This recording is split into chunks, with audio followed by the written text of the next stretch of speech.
Carlos Andrés Pérez, el presidente que murió 2 veces, escrito por Antonio Ledesma. Primero hablemos un poco del autor.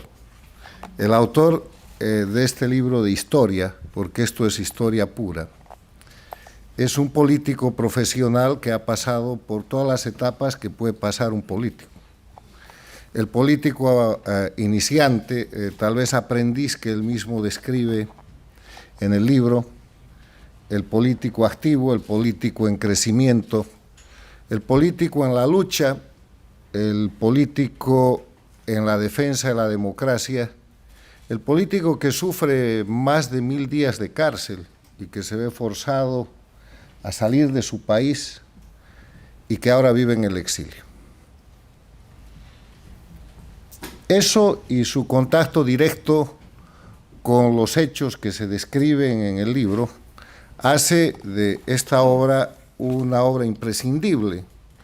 para el análisis y para el trabajo de la historia de Venezuela, pero sobre todo para la urgente definición del presente y la proyección del futuro de Venezuela. Porque la historia no sirve si no tiene aplicación en función de la realidad y en función del porvenir. Esa famosa frase de que los pueblos que no lean, que no estudien su historia, tienen el grave peligro de repetirla, es cierta. Pero los que se detienen en la historia y nada más, tienen el grave peligro de no formular el futuro. Y yo creo que lo que nos plantea aquí Antonio Ledesma es un desafío a esa formulación del futuro en un momento extremadamente crítico, no solo para Venezuela y los venezolanos, sino para la región. No solo para los latinoamericanos, sino para los americanos en el hemisferio completo, en un momento en que parece que el oprobio y la impostura crece y que la defensa, la promoción de la libertad, los principios y valores de la cultura occidental están amenazados y parecen retroceder. Y ahí viene la figura de Carlos Andrés Pérez, el presidente que murió 2 veces. Porque en la descripción que se hace en este libro tan importante, que está básicamente referido a la política interna de Venezuela, que está básicamente referido a la acción política de uno de los más connotados políticos venezolanos de la segunda parte del siglo XX, y yo diría de uno de los más importantes líderes democráticos de la región, porque si alguna proyección ha tenido y tendrá en la historia el presidente Carlos Andrés Pérez, es su proyección y su valía como hombre democrático, como defensor de los principios y valores de la democracia, como practicante de esos principios y valores, como se demuestra en este libro, y como además una persona que aplica hasta el momento en el que es prácticamente derrocado las reglas de la democracia, pese a la debilidad política que eso le pudo generar en su momento. Yo quiero hacer algunos apuntes sobre el contenido general del libro. Primero, se trata de un merecido homenaje en los 100 años del nacimiento del líder democrático Carlos Andrés Pérez. Segundo, es el relato detallado, testimonial, de un contemporáneo, del conjunto de sucesos y hechos que nos llevan a la demostración de que cuando se quiebran los principios de la institucionalidad democrática, el respeto a la libertad, el Estado de Derecho, la separación e independencia de poderes, cuando se abusa de la maniobra política y se cree que en política el fin justifica los medios, lo que se termina haciendo es destrozar el sistema y sembrando la semilla de lo que es la destrucción general. La gente que destruyó la imagen de Carlos Andrés Pérez no tardó mucho en seguir el mismo camino, porque 10 o 20 años en la vida del ser humano es una tercera parte, a veces media vida, pero en la historia es un párrafo. Y en ese párrafo de la historia vemos nosotros cómo las cosas han ido cambiando y cómo, si se hubiera podido defender un poco más la institucionalidad democrática de Venezuela, más allá del juego interno que llevó al deterioro del sistema y al deterioro institucional y a todo lo que es hoy día historia, hubiéramos podido tal vez tener esa Venezuela que era el foco de la democracia en la región, que era el refugio de los exiliados cuando el resto de los países latinoamericanos sufrían dictaduras,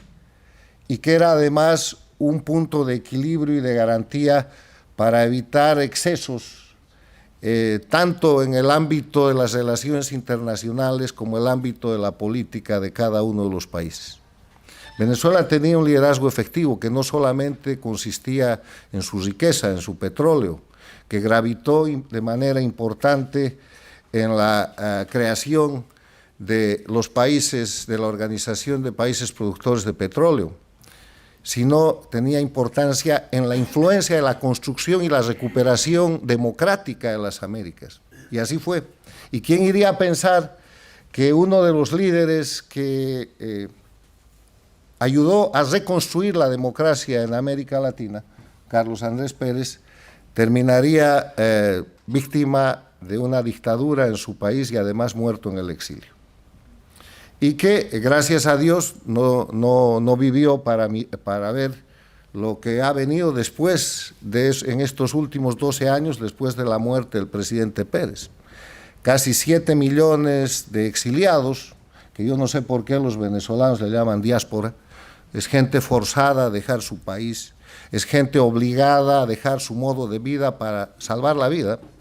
para luchar por su libertad, y es gente lanzada en diferentes condiciones a la lucha por la vida, en condiciones absolutamente desesperadas y absolutamente negativas. Presos políticos que juegan en el sistema de la puerta rotatoria, el régimen suelta 20 presos y toma 30, siempre hay presos políticos porque esa es su moneda de negociación. Persecución política y la construcción de un sistema de oposición cada vez más complaciente, que se acerca a la definición que yo he acuñado de oposición funcional. No estoy señalando específicamente a nadie, pero estas definiciones a veces sirven para que la gente imagine o establezca símiles con las conductas que está mirando. Una oposición funcional es una oposición de mentira, es una oposición que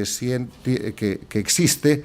para coadyuvar consciente, inconsciente o forzadamente a la persistencia de un sistema que no es democrático. Y la crisis de Venezuela se ha hecho crisis regional. La crisis de Venezuela es hoy día la crisis de Bolivia, es la crisis de Nicaragua, es la crisis que sostiene la dictadura de Cuba,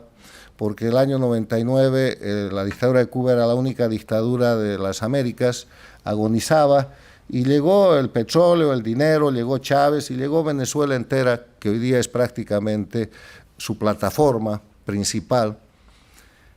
Y esa es la situación real. Yo creo que el presidente Carlos Andrés Pérez, con quien tuve el honor de conversar en su exilio, gracias a Beatriz, entre otras situaciones, nunca imaginó que la cosa podía llegar a este punto. Las cosas ya estaban mal, el 2007, el 2008, pero él tenía una frase importante que yo he archivado y que además escuché de otros estadistas. En política no hay fondo, siempre hay para peor. O sea, cuando les diga en política que hemos tocado fondo, no es cierto. Siempre hay algo que puede empeorar y eso lo demuestra la historia. Entonces, hoy día, 12 años después de la muerte del presidente Carlos Andrés Pérez, 100 años después de su natalicio, revisar este libro de historia, de la historia de un político, tiene que servirnos para reivindicar la política como arte y como servicio público. Una de las cosas que ha hecho el conjunto de sistemas dictatoriales del castrochavismo es destrozar la política, peyorizar la política, avergonzarnos de la política, para reemplazarla por el crimen organizado, disfrazado de revolución, disfrazado de populismo o disfrazado de cualquier denominación que sirve para perseguir a los políticos. Para destrozar los sistemas políticos en América Latina, empezando por Venezuela, se ha acusado a los políticos de corrupción. Y este libro trae consigo la defensa del presidente Carlos Andrés Pérez a señalamientos que se le hicieron en su momento y que lo llevaron a abandonar la presidencia.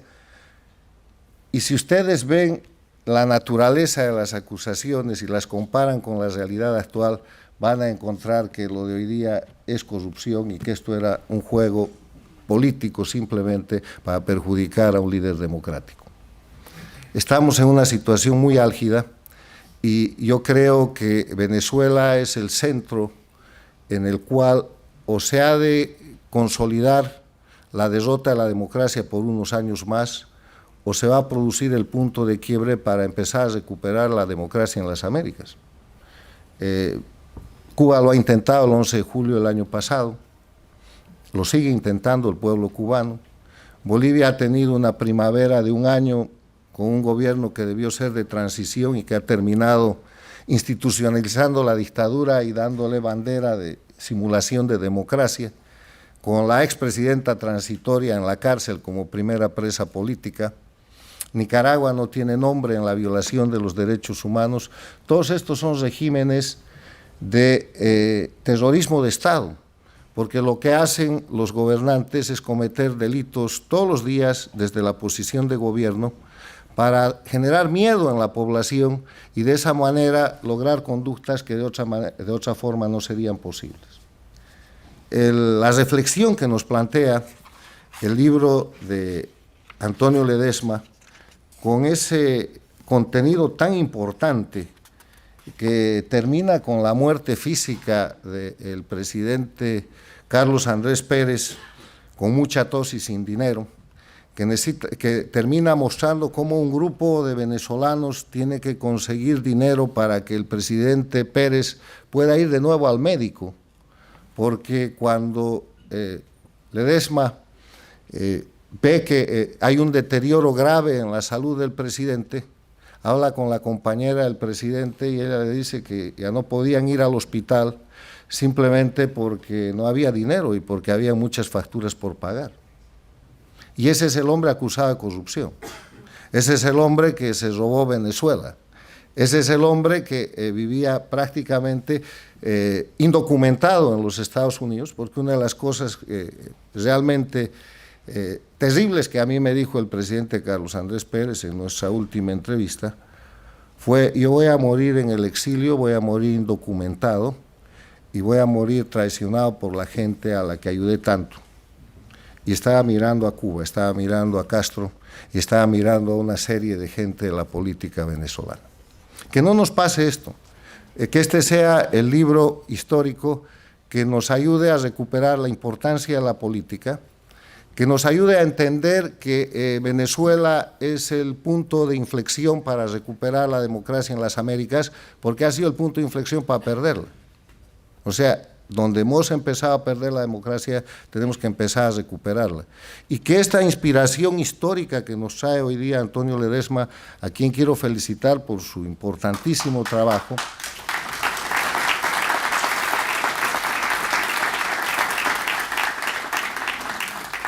sirva para vislumbrar el futuro, que tiene un solo secreto de inicio, que es la unidad. Una unidad que no es una unidad ideológica, que no es una unidad política, que es una unidad existencial. Ya se ha perdido la patria, la suya, la mía, la vuestra, hay varias patrias perdidas. Ya se ha perdido incluso la propiedad privada de cada una de la gente que ha tenido que salir de su país. Ya hemos perdido nuestros grados y distinciones, está prácticamente todo perdido porque el exilio lo único que preserva es la libertad. Y a partir de esa posición de libertad en el exilio hay que formular un proceso de unidad para recuperar la democracia y después de que haya democracia volver a las ideologías, a las posiciones políticas, a los programas y ojalá no, nunca más, a las maniobras como las que terminaron la presidencia del presidente Pérez. Miremos el futuro, aprendiendo del pasado. Felicidades, Antonio, felicidades a su señora y gracias por este aporte histórico tan importante que nos recuerda la vigencia, la validez y la importancia de Venezuela, donde quiero insistir, empezamos a perder la democracia y tenemos que empezar a recuperarla.